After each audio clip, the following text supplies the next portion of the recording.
Many of the big retail organizations of the world have been largely driven initially by one man's passion and one man's entrepreneurship. Some of the biggest groups today started that way. How do you see this individual drive getting converted into corporate culture and something that can thrive in the future? Because many of them don't work, some do. So what are the key ingredients for taking that passion of an individual, changing it to a corporate culture for success? I think in the beginning, when you start a business, you can't just build your business models around business plans, entering a new country, entering a new category, creating a new format.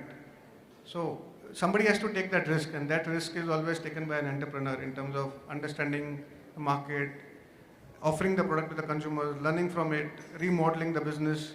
And I think that's what the entrepreneur does, and that's the passion and in retail, nobody knows the business until you get into the business.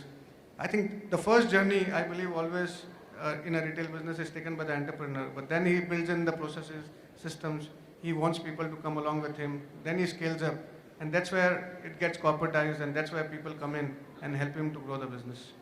So since you've gone about that journey and you're now very corporatized and very institutionalized, which are the parts of the business that you like to be involved with? There's HR, marketing, there's operations, there's supply chain, there's technology. So what is it that you really enjoy the most?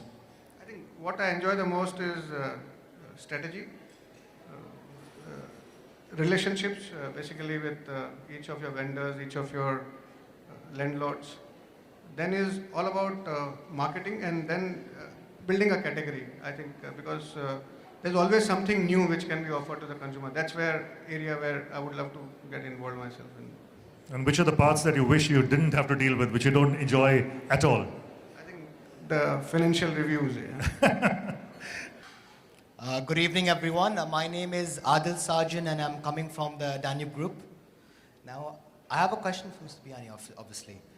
Being a retailer in the Middle East, I've always wondered, and knowing other people as well, other retailers in the Middle East, generally, when we've set up business in India, we have not been as successful in India like the way we've been in the Middle East, because we've faced challenges from bureaucracy, issues like bureaucracy and red tape.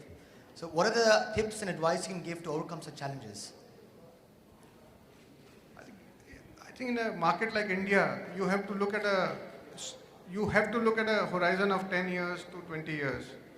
And to get success in the first year, 2 years, 3 years, I think it's going to be a challenge. So you have to come with a long-term perspective. You have to build perseverance into your business model. And what we retailers need in India is always we call patient capital. We need a lot of patience.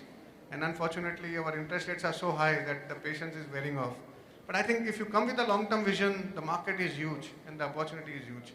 So if you can do things successfully in 2 years probably in this market, it will take 5 years in India.